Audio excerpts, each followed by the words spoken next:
y el gobierno les paga dinero. Esa es la triste realidad del sistema educativo que nos encontramos en estos momentos. Muchas deficiencias y poca esperanza de que se pueda mejorar. Ese va a ser nuestro tema de debate y lo invito a que se quede con nosotros. Comenzamos. A debate. Como es habitual a esta hora en Mega Noticias, vámonos a debate. Le doy la bienvenida a Eric Juárez Pineda, director de Educación Futura, y Jeremías Zúñiga, presidente de Comunidades Seguras en Veracruz. Eric, Jeremías, no sé si fui demasiado pesimista. Empiezo contigo, Eric, pero pues la realidad es triste en cuanto al sistema educativo del país, con tantos pendientes tan grandes que tiene el gobierno federal, presupuestales, de seguridad, de moral, coordinadores del Senado que fueron gobernadores, que fueron presidenciables, metidos en escándalos verdaderamente increíble, que en cualquier otro país pues ya hubieran tenido consecuencias, pero en este no. Eric, ese es el panorama en el que se da el sistema educativo, pero ¿tú cómo lo ves? Muchísimas gracias, Alberto. Saludo con gusto, Jeremías, también un saludo con gusto al auditorio. Es muy complejo hablar sobre nuestro sistema educativo nacional. Recordemos que es uno de los más grandes de Latinoamérica. Más de 2 millones de docentes en las escuelas públicas y privadas. El 46% de estas escuelas están en comunidades rurales. En fin, tenemos un sistema educativo muy grande, muy complejo y que es multifactorial, digamos, lo que sucede dentro de ello. Para hablar sobre si tenemos un buen sistema educativo o no, cuáles son los resultados que tenemos de esto, tenemos que hablar sí o sí de la inequidad y la desigualdad social, porque muchos de estos factores que están asociados al aprendizaje y al desarrollo del mismo sistema educativo no nada más tiene que ver con docentes o con políticas públicas, sino tiene que ver con las condiciones en las que se desarrolla y se ejerce el derecho a la educación. Es decir, también tiene que ver aspectos económicos, sociales, culturales, de seguridad, financieros, etcétera, que convergen en nuestro sistema educativo y que lo hacen cada vez más complejo. Sí. Durante los últimos 30 años aproximadamente, las reformas educativas y las reformas específicamente el artículo 3º de la Constitución han buscado reducir las brechas, pero si no se atienden, como decía hace un momento, estos otros factores que intervienen en los procesos educativos, estas brechas que al inicio se mencionaron no se van a poder reducir y se van a poder enfrentar los problemas con los que se enfrenta nuestro sistema educativo. Creo que es necesario ver todos los elementos que se pongan en la balanza, pues para tener, por supuesto, un panorama amplio de lo que sucede en la educación en nuestro país. ¿Qué opinas al respecto, Jeremías Zúñiga? Bueno, la educación tiene que ser una política de Estado y no se debe de hacer una política electoral. Ese ha sido el gran problema que tenemos con la educación, que los líderes sindicales se han aprovechado, así como los políticos en campaña, para tratar de utilizar a todo el magisterio en temas de política electoral. Y si únicamente nos concentramos en hacer del sistema educativo nacional una política de Estado, se resolvería con claridad la situación laboral de los maestros, se les debería de dar el nivel que tienen en la sociedad, porque al final los maestros forman a los ciudadanos de este país, a los padres de familia, a los empresarios, a los políticos, pero también la deficiencia de una buena formación implica que haya una sociedad que no cumple la ley, una sociedad violenta. Entonces se tiene que establecer con claridad la política de Estado. Con relación a la evaluación, el problema se centra en que esta reconfiguración que se está haciendo para pasar de lo punitivo, que así se percibía con la ley anterior, a una de estímulos como es la actual, donde se recompensa el hecho que el maestro quiera capacitarse, bueno, está empantanada. Solamente hay 3 estados que lo están aplicando de manera piloto. Uno es Veracruz, otro es Puebla y otro es Jalisco, pero es de manera voluntaria y si no logran acreditar los puntos los maestros, no pasa nada. Sin embargo, sí necesitamos que el Estado resuelva esta política educativa para que ya no sigan aprovechándose de este sistema los líderes sindicales para sacar beneficios personales. Es que esa es una realidad terrible, Eric Juárez, la situación del sindicato, ¿no? Y agrupaciones como la CENTE, que tienen mucha influencia en sus regiones y que evitan estas evaluaciones a los maestros y que están en contra y justificando pues esa brecha económica que hay. No sé, Eric, ¿cómo ves? Mira, en el país hay casi 54, 55 organizaciones magisteriales con toma de nota legal en nuestro país. De entre ellas, pues destaca, por supuesto, el Sindicato Nacional de Trabajadores de la Educación y su ala, digamos, alternativa, que es la Coordinadora Nacional de Trabajadores de la Educación. Respecto a este tema, bueno, pues hemos visto a lo largo de los años de las últimas políticas públicas en educación, pues que al sindicato se le ha dado un papel importante en la toma de decisiones educativas, que van más allá de pues, su papel de la defensa de los derechos del magisterio. Es decir, en la reforma, desde la reforma de Salinas, en el 93, 92, con el Acuerdo Nacional para la Modernización de la Educación Básica, pasando por la reforma de Cedillo, el gobierno de Calderón, el gobierno, el CENTE, ¿no?, la principal organización sindical, pues tenía un control, si no absoluto, pues sí fuerte dentro de las decisiones. Es decir, en el aspecto de la evaluación, pues tenían intervención en quién se podía proponer para una revalorización, digamos, del salario o escalafonaria con el programa de carrera magisterial. Con el gobierno de Peña Nieto eso se perdió, hubo una ruptura con la entonces lideresa Esther Gordillo, que terminó en la cárcel, pero ahora con el gobierno de la presidenta pues se ha retornado una nueva propuesta para pues reformar el sistema de carrera de las maestras y los maestros. Es decir, todas estas participaciones sindicales a lo largo y ancho del país pues sí tienen que ver mucho sobre cómo están controlando el acceso, la promoción y la pertinencia del magisterio, la permanencia, perdón, del magisterio.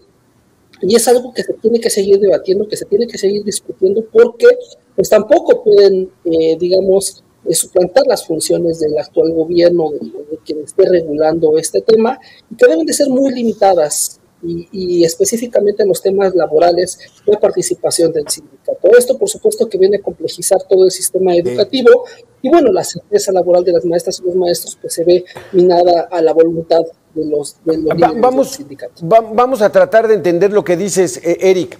Con Enrique Peña Nieto, para mí, y mira que no era de mi devoción, pero creo que fue lo mejor que hizo esa reforma educativa, porque estableció arrebatarle al sindicato esta decisión de dar mejores puestos en el escalafón magisterial y que fuera por competencia de los profesores. Y a mí me constató que hicimos varios reportajes donde, Jeremías, los profesores tenían que ponerse a estudiar, terminar sus carreras, sacar una maestría, poder competir por ser director de una primaria, de una secundaria, de un CETIS, y entonces empezaron a formarse esos esfuerzos para mejorar la educación.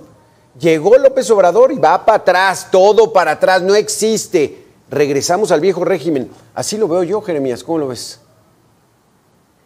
Bueno, sí, se le ha dado nuevamente fuerza al sindicalismo, en este caso magisterial, y se les da a ellos el poder de alguna manera generar estímulos, generar puntajes para que pueda el maestro ascender y llegar a ocupar algún cargo. Es importante que el maestro tenga la certeza que es a través de su preparación, de su capacidad y de su actualización cómo él puede ocupar los cargos de dirección, de subdirección, o puede incluso mejorar su plaza docente de alguna zona rural a una zona urbana, más cerca de su familia, y esto se daba a través de los puntos.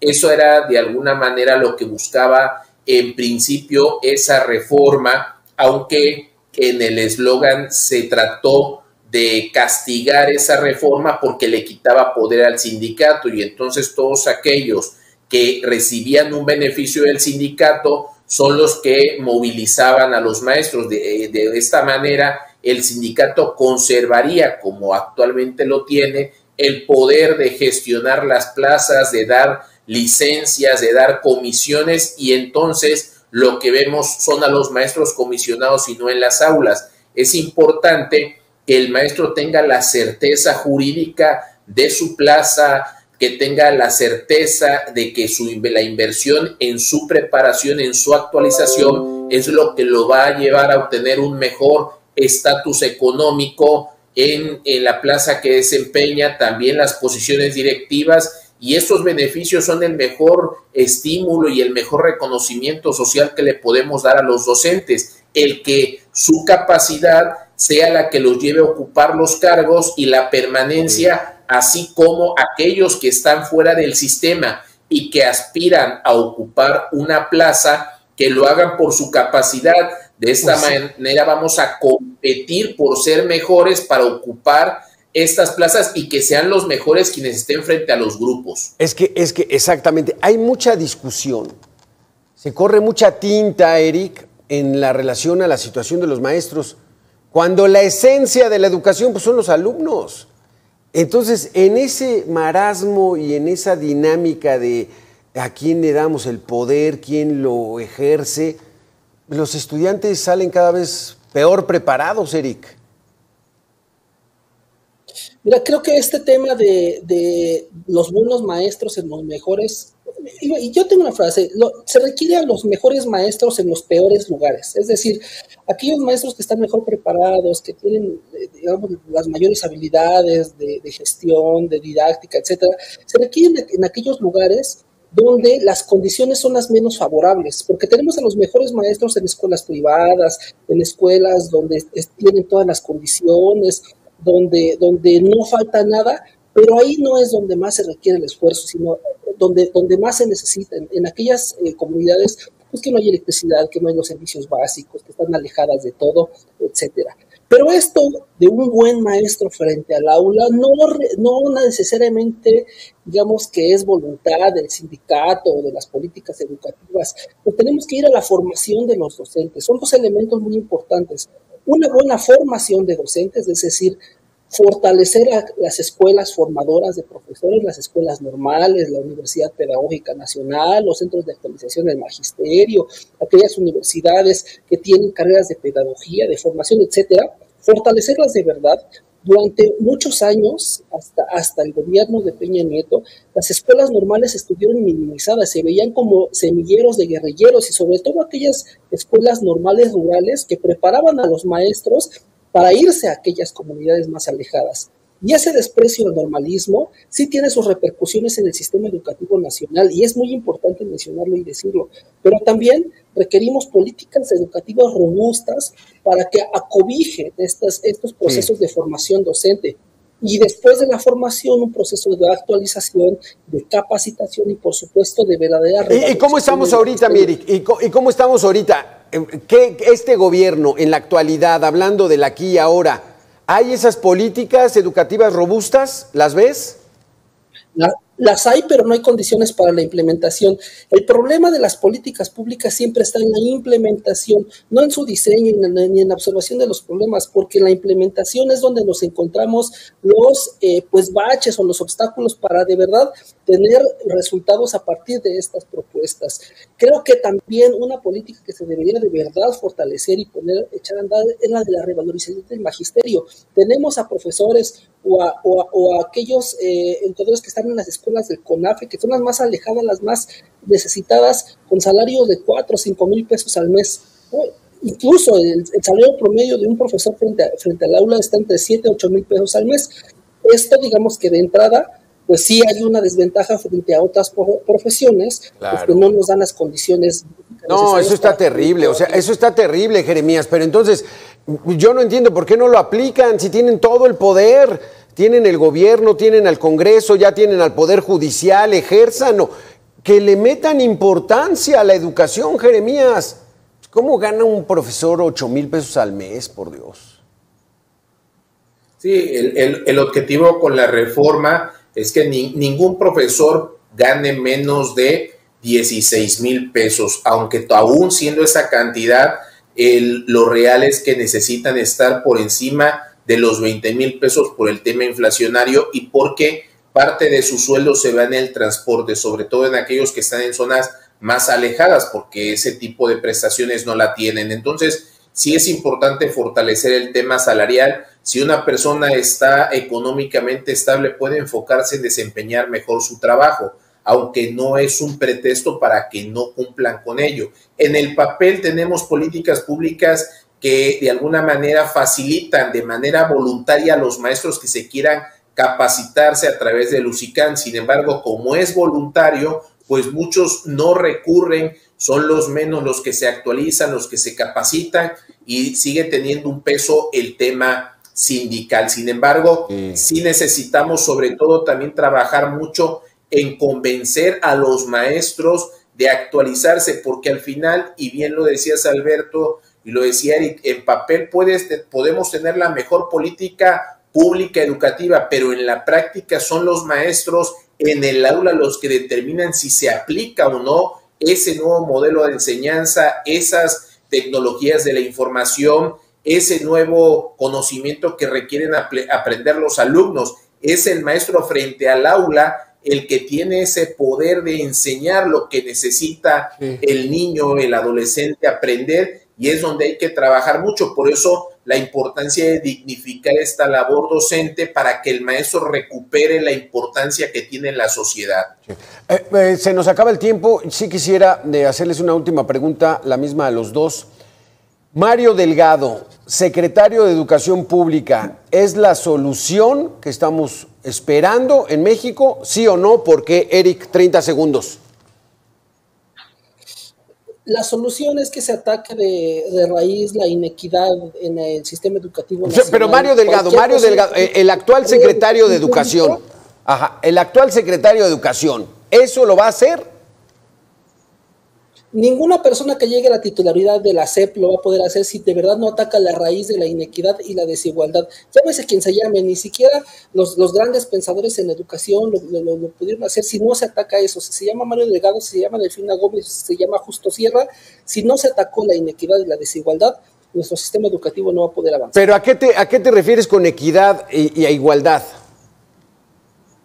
A la inequidad y la desigualdad que presentamos de que no tienen acceso a los derechos básicos en educación. El ejercicio del derecho a la educación, como decía al principio, requiere de múltiples factores, de que los niños vayan bien comidos, bien vestidos, que haya carreteras, que haya escuelas. Pero digamos que en zonas urbanas, en Jalisco, en Monterrey, en Zacatecas, en Durango, pues las primarias son de clase media mexicana, ahí no habría tanto problema, ¿no?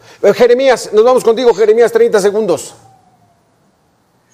Sí, sí hay voluntad política. Con voluntad política, y el secretario lo que debe tener es capacidad de negociación, que él viniendo de un partido la podría tener, pero sobre todo voluntad política lo podría lograr. Pero voluntad política, Eric Juárez, Jeremías, se nos